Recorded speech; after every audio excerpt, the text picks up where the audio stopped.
Assalamualaikum warahmatullahi wabarakatuh. Sahabat channel Syiar Islam, bertemu kembali kita. Semoga hari ini kita dalam keadaan sehat dan dalam lindungan Allah Subhanahu wa ta'ala. Amin ya rabbal alamin. Suatu pagi di hari terakhir baginda Rasulullah sallallahu alaihi wasallam berkata, "Kuwariskan dua perkara kepada kalian, yaitu Al-Quran dan sunnahku. Barang siapa yang mencintai sunnahku, maka mereka mencintaiku. Aku ingatkan pula kepada kalian agar menjaga dan mencintai keturunanku, dan kelak orang-orang yang mencintaiku akan masuk surga bersama-samaku."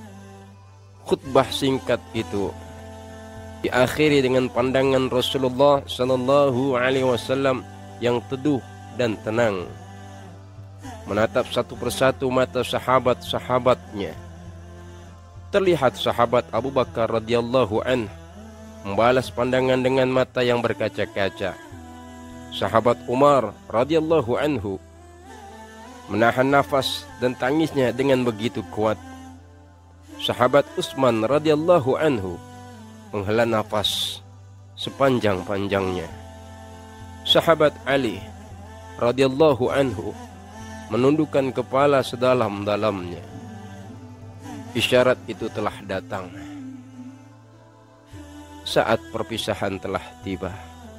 Rasulullah sallallahu alaihi wasallam akan meninggalkan kita semua, gumam para sahabat. Baginda Rasulullah sallallahu alaihi wasallam tercinta hampir usai menunaikan tugas di dunia.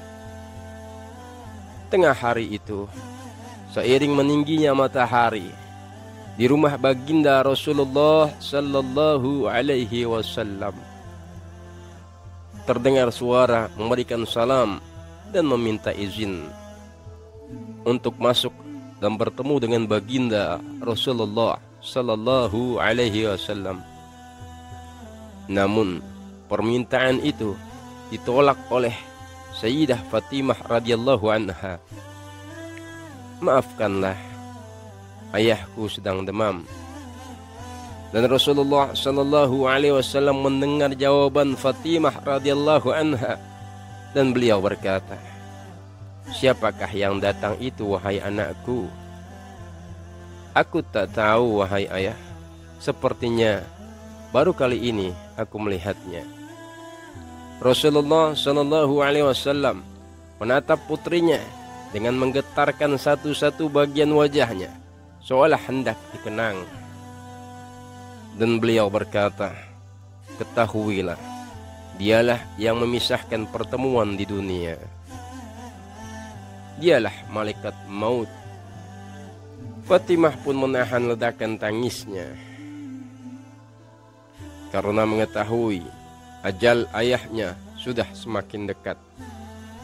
Malaikat Israel dan Jibril datang mendekati baginda Rasulullah sallallahu alaihi wasallam dan beliau berkata, "Wahai Jibril, katakanlah apakah hakku di hadapan Allah nanti?" Malaikat Jibril menjawab, "Pintu-pintu langit telah terbuka ya Rasulullah. Para malaikat menanti rahmu. Semua pintu surga terbuka lebar menanti kedatanganmu ya Rasulullah." Ternyata kata-kata malaikat Jibril itu tidak membuat baginda Rasulullah sallallahu alaihi wasallam senang. Matanya masih penuh dengan kecemasan. "Engkau tidak senang mendengar kabar ini ya Rasulullah?" Rasulullah sallallahu alaihi wasallam berkata, "Kabarkan kepadaku bagaimana nasib umatku kelak ya Jibril." Malaikat Jibril menjawab, "Jangan khawatir, wahai Rasulullah. Aku pernah mendengar Allah subhanahu wa ta'ala berfirman, kuharamkan surga bagi siapa saja kecuali umat Muhammad telah berada di dalamnya. Detik-detik waktu semakin dekat. Tiba saatnya malaikat Israel melakukan tugasnya. untuk mencabut nyawa Rasulullah sallallahu alaihi wasallam. Perlahan-lahan ruh Rasulullah sallallahu alaihi wasallam mulai ditarik. Tampak seluruh tubuh Rasulullah sallallahu alaihi wasallam bersimbah peluh. Urat-urat leher baginda Rasulullah sallallahu alaihi wasallam menegang. Perlahan-lahan baginda Rasulullah sallallahu alaihi wasallam mengadu, wahai Jibril, betapa sakitnya sakratul maut ini. Fatimah radhiyallahu anha memejamkan matanya. Sayyidina Ali radhiyallahu anhu yang di sampingnya menunduk semakin dalam. Dan malaikat Jibril alaihi salam memalingkan wajahnya dari baginda Nabi besar Muhammad sallallahu alaihi wasallam dan beliau berkata, "Jijikkah engkau melihatku hingga kau palingkan wajahmu, wahai Jibril? Siapa yang sanggup melihat kekasih Allah direnggut ajalnya?" Malaikat Jibril menjawab.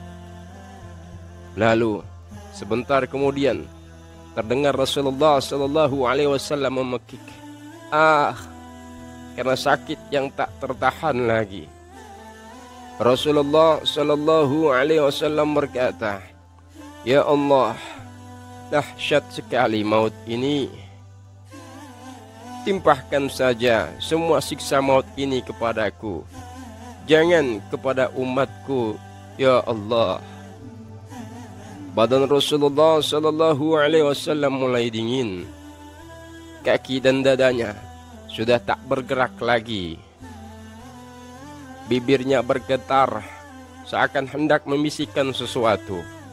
Sahabat Ali radhiyallahu anhu segera mendekatkan telinganya ke bibir baginda Nabi besar Muhammad sallallahu alaihi wasallam, dan beliau mendengar perkataan Rasulullah sallallahu alaihi wasallam, "Peliharalah salat, santuni orang-orang yang lemah di antaramu."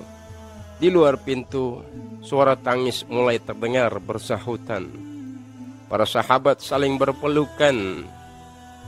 Fatimah radhiyallahu anha menutupi mukanya dengan tangannya. Sahabat Ali radhiyallahu anhu mendekatkan lagi telinganya ke bibir baginda Nabi besar Muhammad sallallahu alaihi wasallam, dan terdengar kata, "Ummati, ummati, ummati." Dan berakhirlah kehidupan insan mulia di atas muka bumi ini yang bergelar Rasulullah sallallahu alaihi wasallam. Wallahu a'lam bissawab. Kini, mampukah kita mencintai baginda Nabi besar Muhammad sallallahu alaihi wasallam sebagaimana Rasulullah sallallahu alaihi wasallam begitu mencintai kita, umatnya yang tidak pernah beliau temui? Lupakah kita akan perjuangan dan pengorbanan baginda Rasulullah sallallahu alaihi wasallam dalam memperjuangkan dan menjamin kesejahteraan umatnya di akhirat kelak? Umat manusia setelah zaman Rasulullah sallallahu alaihi wasallam. Sahabat channel Syiar Islam, jangan lupa share video ini agar timbul kesadaran untuk mencintai Allah Subhanahu wa taala dan Rasulullah sallallahu alaihi wasallam sebagaimana Allah dan Rasul mencintai kita.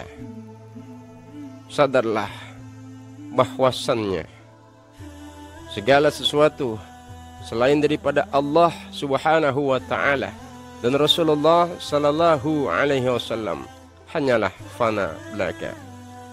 Semoga Allah selalu melindungi kita. Jangan lupa untuk tetap bersolawat kepada baginda Nabi besar Muhammad sallallahu alaihi wasallam. Allahumma salli ala sayyidina Muhammad wa ala ali sayyidina Muhammad. Hadanallah wa iyyakum ajma'in. Assalamualaikum warahmatullahi wabarakatuh.